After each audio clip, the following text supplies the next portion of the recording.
Texas is a place where the border crossed people, and Mexicans in the region quickly became displaced and disempowered by the changing dynamics brought about the U.S. in a place that was once their home. This structural struggle led to the creation of new national identities, the emergence of the Chicano Chicana, and most importantly, the Tejano Tejana. This space of the Tejano Tejana is one made up of multiple identities, deep roots in Mexico, and a new identity from the U.S. Our goal is not only to display Tejano Tejana, Chicano Chicana art in the context of Texas, but also the ways in which it transcends borders both in the physical and imaginary sense. Our goal is to create a cohesive cultural memory of Tejano Tejanas and the art created in the region. We welcome you to our exhibition, La Frontera Tejana, the creation of a legacy. Hello, my name is Fernando Canchola, and in my section I focus on the history and culture of Tejanos, as well as the changing geography of U.S. Chicanos residing in Texas.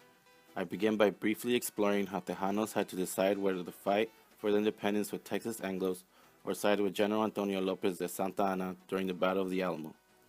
I also discuss the history of Jose Antonio Navarro, one of the 3 Mexican signers of the Texas Declaration of Independence. Subsequently, I later examined how Tejano music crosses borders and boundaries and is a prime example of transculturation and cultural coalescence. I also introduced works by Delilah Montoya and Manuel Acosta, 2 Chicano artists who exhibit the venture of Chicanos through the use of portraits and photography. The overall intent of this subsection is to deconstruct stereotypes about Mexican Americans by presenting them as straightforward, honest, hardworking individuals through revisiting history. Hello, my name is Andrea Torres, and my section's topic for my group project was about the Chicano mural movement, which started during the 1960s in the Southwest. The Chicano mural movement began in Mexican-American barrios where different artists found inspirations with non-stop events that were going on in Mexican-American culture in the United States. The images of the murals I have chosen for this section, as you will see, are coming from cities within the Texas area. Many of the artists I chose, one being Manuel Gregorio Acosta, who is a Mexican-American artist, was and still is an early inspiration for other Mexican-American artists since his mural Iowa Hima was one of the first and earliest Chicano murals in El Paso, Texas. The artists then, who were inspired, started designing murals on walls of buildings, churches, schools, anything you could think of, to send a message or give a sense of warmth to not only Mexican Americans living in the areas, but also people who were not as informed about Mexican American culture. Hello, my name is Adam Villalobos, and my section focuses on Tejanas and Chicanas in Texas. My section of the exhibition is aimed to give a space for work by Chicano artists to counter previous histories of Chicanas being pushed to the periphery. When revisiting work by Carmen Lomas Garza, she depicts her personal story of growing up in Texas. While she creates these narratives, her audience is able to connect with her work and relate based on shared similar experiences. As well, I looked at a contemporary collective by the name Puro Chingon, with 2 of the 3 founders being Chicana, that are publishing works by young Chicano artists to be viewed to a wide audience. When viewing this section, you will see Tejanas who approach their work in a similar respect, ultimately putting their experiences out in the open to share with their audience. Hi, my name is Lolis Valencia. For the group project, I focused on La Frontera Tejana in association with the creation of the Tejano culture as an identity through art. By focusing on the past experiences of Tejanos and by presenting the current experiences of Mexican American Texans, we can understand the intent to produce art that displays this new identity.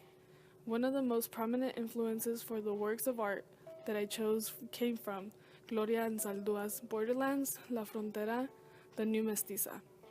Her literature identifies the imaginary border that exists among Latinos and non-Latinos, as well as a physical border that is creating tension at the site that exists, and as Anzaldúa says, una herida abierta.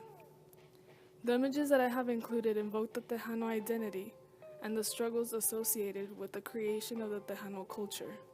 From selecting Celeste de Luna's piece, Tu cuerpo es una frontera, to Stephen G. Smith's Tejano accordion, and Natalia Enciso's piece, Migra, my overall purpose was to curate the Tejano journey. Hello, my name is Elizabeth Pulido, and my section of the exhibition explores the idea of selenidad and the ways in which Selena Quintanilla Perez created a transnational conversation through her culturally rich music.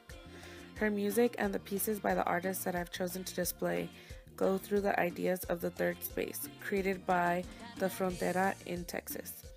Selena's tragic death catapulted her from being a star in the music industry to being an icon and saint-like figure for Mexican Americans, Tejanos, Chicanos, and many people beyond those identities. As mentioned in Deborah Paredes' book Selenidad, Selena resonated with audiences not only in terms of shared class and regional history, but in terms of her color, her brown skin and unbleached black hair, a rare and affirming representation of the frequently devalued morena. All the pieces that I chose were created after her passing. The artists including director Gregory Nava, street artist Christopher Montoya, and Chicana artist Santa Barraza. They were all able to create images immortalizing the Tejana, elevating her as an icon but still having her image resonate with anyone. Selena Quintanilla Perez was and continues to be an influential figure in not only Texas, but across the world. As you step through our online exhibition, I hope you see that similar to walking through a barrio, as the murals grab your attention, the art creating a sense of remembrance and connection. As you explore the art we have curated, we also hope you question who was left out and what community still needs to be heard and represented, and why this exhibition holds such an importance. Texas is a region that has a complex, insightful, and rich history, and has influence in the Chicano-Chicana art world. From the works of Manuel Acosta's depicting the hardworking Mexican Americans, to the vibrant community of Segundo Barrio's murals, Carmen Lomas Garza's personal painted narratives, to Gloria Anzaldua's literary masterpiece about the complexity of identity and the lasting impact of the Selenidad, where one Tejana is still able to be an icon and a voice for Mexican Americans everywhere. This is La Frontera Tejana, the creation of a legacy.